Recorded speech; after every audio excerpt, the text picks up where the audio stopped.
Sumit Until, a name representing extreme perseverance and hope. His indomitable spirit and dedication towards sports paved a way for him to scale new heights. 6 years back, life threw a painful challenge at Sumit when he lost his leg below the knee in an accident. Barely 17 then, the tragedy ended his dream of becoming a wrestler. Despite the hardship and fighting against all the odds, Until roared back with a new dream, winning a gold medal for India in javelin throw at Tokyo 2020 Paralympic Games. The 23-year-old from Haryana Sonipat broke his own world record not once but thrice and bagged gold for the country with a world record throw of 68.55 meter. In an exclusive interview with PBNS, the Paralympics gold medalist opened up about whom he looked as his inspiration in javelin. Javelin में ma'am जैसे one and only Neeraj Chopra भाई साहब को ही मानते हैं सब। और para javelin की बात करें तो देवेंद्र झांझरिया भाई साहब है जो काफ़ी सीनियर है और टाइम टू मोटिवेट भी करते रहते हैं हमें। सुंदर भाई हो गए और संदीप भाई साहब हो गए और भी एथलीट्स हैं काफ़ी। और वीरेंद्र धनखड़ जो मेरे कोच है वो तो है ही, क्योंकि उनकी लाइफ जब मैंने सुनी, क्योंकि उनके स्ट्रगल कितना किया उन्होंने, क्योंकि वो आर्मी पर्सन है, एशियन गेम सिल्वर मेडलिस्ट हैं शॉर्ट पुट में। तो कहीं ना कहीं एक नेवर गिव अप वाली फीलिंग आती है। मेरी नज़र में मैम इंस्पिरेशन एक ऐसी चीज़ आप कहीं से भी ले सकते हो उसको, अगर जो आप लेना चाहो। तो मैं कोशिश करता हूँ कि मैं हर कोई भी जैसे किसी खिलाड़ी को या किसी भी इंसान को जिसने एक मुकाम हासिल किया उससे कुछ ना कुछ इंस्पिरेशन ज़रूर लें। The 23-year-old star javelin thrower, before his accident, dreamt of making a career in wrestling, but the situation led him to shift to parasports. Speaking exclusively to PBNS, he further opened up about his experience of holding javelin for the first time. मैंने पहली बार javelin 18 दिसंबर 2017 को hold की थी, मेरे को date अभी भी याद है। सुबह का टाइम था, तो नवल सर के साथ मैंने पहली बार जैवलिन होल्ड की थी। तो उस टाइम पे मेरे को ये था कि मेरे को गेम करना है, और उस टाइम पे इतनी अटैचमेंट नहीं होती कि जितनी अब है जैवलिन से। तो उस टाइम पे मेरे को ये था कि हल्का सा है और 50 मीटर, उस टाइम पे 50 मीटर का स्टैंडर्ड था, 50 मीटर फेंकना मैं अभी फेंक दूंगा। लेकिन नहीं, ऐसा नहीं हुआ। काफ़ी स्ट्रगल करना पड़ा, काफ़ी इंजरीज आई, क्योंकि बहुत हल्का इम्प्लीमेंट होता है और जर्क हाई लेवल की मारते हो तो आप जॉइंट में जाहिर सी बात है बहुत ज़्यादा प्रेशर पड़ता है। तो धीरे धीरे टेक्निक पे वर्क किया। पहले तो मैं ऐसे ही पावर से मारने की ट्राई कर रहा था, तो 20 मीटर 25 मीटर 30 मीटर जा रहा था। तो एक टाइम पे मैं ये भी हो गया था कि नहीं जा रहा मेरे से, लेकिन कोच साहब ने उस टाइम पे काफ़ी मोटिवेट किया मेरे को कि नहीं जाएगा, ये धीरे धीरे जाएगा। और स्ट्रगल भी काफ़ी किया, 4-4 5-5 घंटे लगातार प्रैक्टिस करना, बहुत छोटे छोटे पॉइंट्स पे ध्यान देना, क्योंकि जेवलिन बहुत ही टेक्निकल गेम है। थोड़ा सा अप डाउन टेक्निक में कई मीटर का गैप अप और डाउन कर देता है। तो इसमें जैसे मेरे कोच द्रोणाचार्य अवार्डी है, तो उनका काफ़ी साथ रहा मेरे को जेवलिन की। बारीकियाँ होती है जो जेवलिन की, वो उन्होंने पकड़नी सिखाई, किस तरह से जेवलिन ट्रैवल करती है उस तरह से वो सिखाया।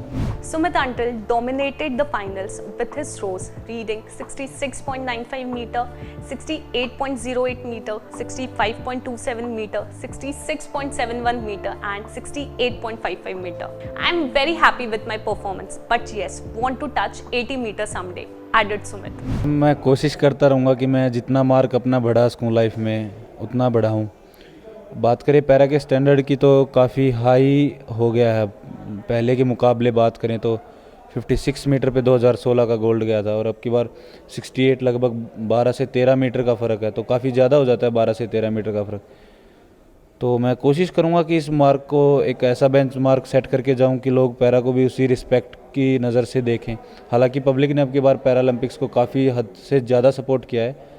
मैं पर्सनली बताऊँ, मैंने इतना सोचा नहीं था कि इतना पैरालंपिक्स को सपोर्ट किया जाएगा, बट जिस तरह से मैं आया और स्वागत किया गया हमारा, और गांव में जिस तरह से लोगों ने सपोर्ट किया, पूरे सोनीपत हरियाणा ने, पूरे देश ने जिस तरह से सपोर्ट किया हमें, तो वो चीज़ें कहीं ना कहीं काफ़ी मोटिवेट करती हैं हमें आगे लाइफ में अपना बेस्ट परफॉर्मेंस देने के लिए।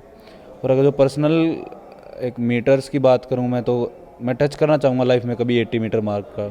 Know what the ace javelin thrower has to say about the future of javelin in India. ये शुरुआत हुई थी शुरू में, जैसे पैरा की बात करें तो देवेंद्र झांझरिया भाई साहब हैं जो उन्होंने 2004 और 16 में मेडल जीता, गोल्ड विद वर्ल्ड रिकॉर्ड। और वैसे बात करें जैवलिन की तो अंडर 20 का जब वर्ल्ड रिकॉर्ड ब्रेक हुआ नीरज चोपड़ा भाई साहब के द्वारा, तो कहीं ना कहीं एक जैवलिन में क्रांति सी आ गई। जो नए बच्चे थे उन्होंने जैवलिन को काफ़ी पसंद किया उस गेम को। तो अभी जैसे और जब हमारा मेडल आया, नीरज चोपड़ा भाई साहब का मेडल आया, सुंदर भाई साहब का और देवेंद्र झांझरिया भाई साहब का मेडल आया, तो कहीं ना कहीं मेरे को फील हुआ, जैसे मेरे ग्राउंड की बात करें तो जब मैं शुरू में जैवलिन करता मैं अकेला जैवलिन थ्रोअर था वहाँ पे। अभी मेरे कोच से बात हुई तो लगभग 50 बच्चे वहाँ पे जैवलिन थ्रो करते हैं। तो कहीं ना कहीं मैं एक काफ़ी ब्राइट फ्यूचर देख रहा हूँ इंडिया जैवलिन में। और मैं चाहूँगा कि एक टाइम ऐसा है कि वेदर इट इज़ ओलंपिक्स और पैरालंपिक्स, इंडिया क्लीन स्वाइप करे, लाइक ब्रॉन्ज, सिल्वर और गोल्ड तीनों इंडिया के हों। और अब की बार मैंने एक आर्टिकल पढ़ा था जापान में कहीं ना कहीं कि javelin plus India is equal to gold. कहीं ना कहीं लगा कि ये मेरे और चोपड़ा भाई साहब की उससे है, तो एक बहुत ही अलग प्राउड सा महसूस हुआ। तो कोशिश करेंगे कि आगे ये स्टेटमेंट एक परमानेंट स्टेटमेंट हो जाए, जिससे कि इंडिया में जैवलिन का नाम काफ़ी ऊपर जाए। Talking about his future endeavors and his plan and preparation for the upcoming sports tournament, Sumit said. सपने तो काफ़ी हैं अभी बाकी। एशियन गेम्स का मेडल मेरे पास है नहीं, मैं तो कोशिश करूँगा कि अभी जो 22 में एशियन गेम्स होंगे उसमें मैं गोल्ड मेडल के साथ फिनिश करूँ पोडियम। और एक ऐसा बेंचमार्क, अगर जो लॉन्ग टर्म की बात करें तो पैरा में एक ऐसा बेंचमार्क सेटअप करना चाहूँगा कि जो अभी, हालांकि पहले से पैरालंपिक्स को काफ़ी रिस्पेक्टेबल नज़र से देखा जाता है, लेकिन अभी है थोड़ी सी कि उतना वो नहीं है हाइप जितना होना चाहिए। तो मैं कोशिश करूँगा कि एक ऐसा बेंचमार्क सेटअप करूँ कि जो नॉर्मल ओलंपिक्स और पैरालंपिक्स का जो बेंच मार्क है, लाइक ओलंपिक रिकॉर्ड बोल सकते हो, तो मैं जितना चाहूँ मतलब जितना कोशिश करूँगा कि उसको जितना कम से कम करने की ट्राई करूँगा मैं। So that's it for now in our exclusive conversation with Sumit Antal. Stay tuned with PBNS for all the latest news and updates.